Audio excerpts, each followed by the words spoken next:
आजची सकाळ स्टार्ट झाली निकूचे पाय दाबण्यापासून. बघा महाराणी कशी झोपली आहे. मग मी तिला घेऊन गेली वॉशरूमला आणि तिची घाई बघा बाहेर पळण्यासाठी. मग मी विचार केला ती येसपर्यंत मी फुलझडी लावून घेते. मग कालची राहिलेली खिचडी तिला दिली खायला, नुसती भुकत होती.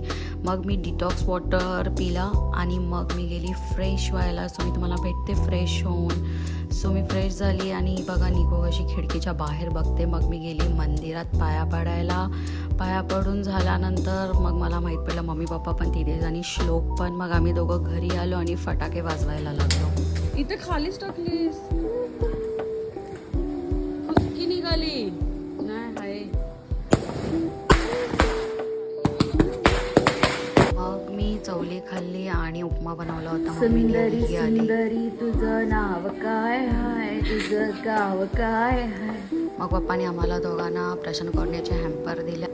सो गाईज आम्ही आता बनवतोय चीज लेस. त्याच्यासाठी आम्ही दूध घेतलं आणि त्याच्यामध्ये चीज टाकले 3 क्यूब्स आणि आता त्याला मेल्ट केला.